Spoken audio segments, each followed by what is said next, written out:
Hello കൂട്ടുകാരെ, ഇന്ന് നമുക്ക് ഗ്രേഡ് 7 ഫ്രാക്ഷൻസ് ആൻഡ് ഡെസിമൽസ് എന്ന ചാപ്റ്ററിലെ ഫസ്റ്റ് എക്സസൈസിലെ തേർഡ് ക്വസ്റ്റ്യൻ ചെയ്യാം. ഇവിടെ എന്താ പറഞ്ഞിട്ടുള്ളതെന്ന് നോക്കുക കൂട്ടുകാരെ. Multiply and reduce to lowest form and convert into a mix fraction. നമ്മളിത് ഓരോന്നും മൾട്ടിപ്ലൈ ചെയ്യണം, എന്നിട്ട് കിട്ടുന്ന ആൻസറിനെ സിംപ്ലസ്റ്റ് ഫോമിലാക്കിയതിന് ശേഷം അതിനെ മിക്സ് ഫ്രാക്ഷനാക്കി മാറ്റണം. അപ്പോൾ നമുക്ക് ഓരോന്നായിട്ട് ചെയ്ത് നോക്കാം. 7 ഇൻറ്റു 3/5. നമുക്കിതൊന്ന് മൾട്ടിപ്ലൈ ചെയ്ത് നോക്കാം. 7 ഇൻറ്റു 3 ഈസ് 21/5. ഇനി ഇത് രണ്ടും കൂടി കോമൺ ആയിട്ട് ഏതെങ്കിലും നമ്പറായിട്ട് ക്യാൻസൽ ചെയ്യാൻ പറ്റുമോ നോക്കാം. ഇതങ്ങനെ കോമൺ ആയിട്ട് ഏത് നമ്പറായിട്ടും ക്യാൻസൽ ചെയ്യാൻ നമുക്ക് പറ്റില്ല. അപ്പോൾ പിന്നെ ചെയ്യേണ്ടത് നമ്മൾ 21നെ 5 ആയിട്ട് ഡിവൈഡ് ചെയ്യാം. 4 5s are 20. 1 - 0 is 1. 2 - 2 is 0. അപ്പോൾ ഇതിനെ നമുക്ക് എങ്ങനെ മിക്സ് ഫ്രാക്ഷൻ ആയിട്ട് എഴുതാം? ഈ നമ്പറാണ് ഹോൾ നമ്പറായിട്ട് എടുക്കേണ്ടത്, 4 എന്ന് എഴുതി. പിന്നെ നമുക്ക് ഈ റിമൈൻഡർ ആയിട്ട് വന്നിട്ടുള്ള നമ്പറാണ് ഇവിടെ ന്യൂമറേറ്റർ ആയിട്ട് വരുന്നത്. ഏത് നമ്പർ കൊണ്ടാണോ ഡിവൈഡ് ചെയ്തിട്ടുള്ളത് അതാണ് ഇവിടെ ഡിനോമിനേറ്റർ ആകുന്നത്. ഇവിടെ ഏത് നമ്പറാണോ ഉള്ളത് അത് തന്നെ ആയിരിക്കും ഇവിടെ ഡിനോമിനേറ്റർ ആയിട്ട് വരുന്നത്. എങ്ങനെയാണ് മൾട്ടിപ്ലൈ ചെയ്തതിന് ശേഷം അതിനെ മിക്സ്ഡ് ഫ്രാക്ഷൻ ആക്കിയതെന്ന് മനസ്സിലായല്ലോ എല്ലാവർക്കും. ഇനി അടുത്ത ക്വസ്റ്റ്യൻ നോക്കാം കേട്ടോ. 4 ഇൻറ്റു 1/3. ഇത് നമുക്ക് എന്താ ചെയ്യാൻ പറ്റുക? 4 ഇൻറ്റു 1 4 ആണ്, /3 എഴുതാം. 4/3. ഇനി 4/3നെ നമുക്ക് ഡിവൈഡ് ചെയ്ത് നോക്കാം. 4 ഡിവൈഡഡ് ബൈ 3. 1 3 ഈസ് 3. 4 - 3 ഈസ് 1. ഇതിനെങ്ങനെ നമുക്ക് മിക്സ് ഫ്രാക്ഷൻ ആയിട്ട് എഴുതാൻ പറ്റും? 1 1/3. മനസ്സിലായല്ലോ. ഈ 1 നമ്മളിവിടെ ഹോൾ നമ്പറായിട്ട് എടുത്തു. ഈ 1 ഇവിടെ ന്യൂമറേറ്റർ ആയിട്ട് വന്നു. പിന്നെ നമ്മൾ ഏത് നമ്പർ കൊണ്ടാണോ ഡിവൈഡ് ചെയ്തത് ആ നമ്പറാണ് ഇവിടെ ഡിനോമിനേറ്റർ ആയിട്ട് വന്നിട്ടുള്ളത് കേട്ടോ. അപ്പോൾ ഇനി നമുക്ക് തേർഡ് ക്വസ്റ്റ്യൻ നോക്കാം. 2 ഇൻറ്റു 6/7. 2 ഇൻറ്റു 6 12. ഈ 7 ഡിനോമിനേറ്റർ ഇവിടെ എഴുതി കൊടുക്കുക. എന്നിട്ട് 12നെ 7 ആയിട്ട് ഡിവൈഡ് ചെയ്ത് കൊടുക്കാം. 1 7 is 7. 2 - 7 is not possible. അപ്പോൾ നമുക്ക് 12 - 7 തന്നെ നോക്കാം. 5 ആണ് ആൻസർ കിട്ടുന്നത്. ഇതിൻ്റെ മിക്സ് ഫ്രാക്ഷൻ നമുക്ക് എങ്ങനെ എഴുതാൻ പറ്റുന്നത്? ഇതാണ് ഹോൾ നമ്പറായിട്ട് വരുന്നത്, ഇത് ന്യൂമറേറ്റർ, ഇത് ഡിനോമിനേറ്റർ. ഇതാണ് നമ്മുടെ ആൻസർ. അപ്പോൾ ഈ 3 ക്വസ്റ്റ്യൻസും എങ്ങനെ ആൻസർ ചെയ്തതെന്ന് മനസ്സിലായല്ലോ. അപ്പോൾ ഇനി നമുക്ക് അടുത്ത ക്വസ്റ്റ്യൻ നോക്കാം. 4th one. 5 ഇൻറ്റു 2/9. എങ്ങനെ ചെയ്യാം? 5 ഇൻറ്റു 2 ഈസ് 10/9. 10 നമുക്ക് 9 ആയിട്ട് ഡിവൈഡ് ചെയ്യാം. 1 9 ഈസ് 9. 10 - 9 ഈസ് 1. നമ്മുടെ ആൻസർ അപ്പോൾ എന്തായിരിക്കും? 1/9. ഇതാണ് നമ്മൾ ഹോൾ നമ്പറായിട്ട് എടുത്തത്. ഇത് ന്യൂമറേറ്റർ, ഇത് ഡിനോമിനേറ്റർ. മനസ്സിലായല്ലോ. അപ്പോൾ ഇനി അടുത്തത് നോക്കാം. 2/3 ഇൻറ്റു 4.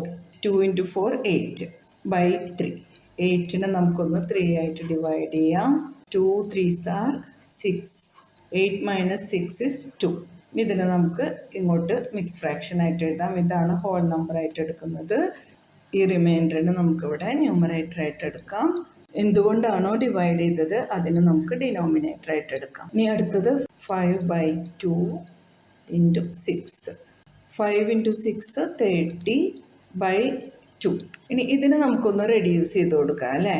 30 ഈവൻ നമ്പറാണ്, 2ഉം ഈവൻ നമ്പറാണ്. 3ൽ 2 1 ടൈം, 1 ബാലൻസ്. 10ൽ 2 5 ടൈംസ്, 2ൽ 2 1 ടൈം. അപ്പോൾ നമ്മുടെ ആൻസർ 15 എന്ന് കിട്ടി. ഇവിടെ ഇനി നമുക്ക് വേറെ ഡിവിഷൻ്റെ കാര്യമൊന്നുമില്ല, ആൻസർ 15 എന്നാണ്. ഇനി അടുത്തത് നോക്കാം നമുക്ക്. 11 ഇൻറ്റു 4/7 ആണ്. 11 ഇൻറ്റു 4 ഈസ് 44/7. അപ്പോൾ നമുക്ക് 44നെ 7 ആയിട്ട് ഡിവൈഡ് ചെയ്യണം. 6 into 7 is 42. then 4 - 2 is 2. 4 - 4 is 0. അപ്പോൾ ഇതിനെ നമുക്ക് ആൻസർ എങ്ങനെ എഴുതാം? ഹോൾ നമ്പറായിട്ട് 6 എടുത്തു. 6 2/7. ഇനി അടുത്തത് നോക്കാം. 20 ഇൻറ്റു 4/5. 20 ഇൻറ്റു 4 എന്ന് പറയുമ്പോൾ 2 ഇൻറ്റു 4 ആദ്യം ചെയ്യാം. 2 ഇൻറ്റു 4 8 ആണ്. പിന്നെ ഈ 0 എഴുതി കൊടുക്കുക. അപ്പോൾ ആ മൾട്ടിപ്ലിക്കേഷൻ അങ്ങനെ കഴിഞ്ഞു. ഇനി ഈ 5 ഉണ്ട്, 5 എഴുതി കൊടുക്കുക. അപ്പോൾ 2 5ൻ്റെ ഡിവിസിബിൾ ആണ്. നമുക്ക് 5ആയിട്ട് കട്ട് ചെയ്ത് നോക്കാം. അപ്പോൾ 8ൽ 5 1 ടൈം, 3 ബാലൻസ്. 30ൽ 5 6 ടൈംസ്, 5ൽ 5 1 ടൈം. നമ്മുടെ ആൻസർ 16 എന്ന് കിട്ടി. ഇനി നമുക്ക് ഇത് ചെയ്ത് നോക്കാം. 13 into 1 by 3. 13 into 1 equals to 13 by 3. 13 നമുക്ക് 3 ആയിട്ടൊന്ന് ഡിവൈഡ് ചെയ്ത് നോക്കാം. 4 into 3 is 12. Then 3 minus 2 is 1. 1 minus 1 is 0. അപ്പോൾ ഇതിൻ്റെ ആൻസർ നമുക്ക് ഇത് ഹോൾ നമ്പർ ആയിട്ട് എഴുതാം. ഇത് ന്യൂമറേറ്റർ, ഇത് ഡിനോമിനേറ്റർ. 4 1 by 3 എന്ന് കിട്ടി. ഇനി നമുക്ക് 15 into 3 by 5 ചെയ്ത് നോക്കാം. 15 into 3 is 45 by 5. 45-ൽ 5 9 times. 5-ൽ 5 1 time. നമ്മുടെ ആൻസർ 9 എന്ന് കിട്ടി. ഇപ്പോൾ എല്ലാ ആൻസറുകളും നമുക്ക് കിട്ടിയാലോ. ഫസ്റ്റ് 11 into 4 by 7ൻ്റെ ആൻസറാണ് 62 by 7.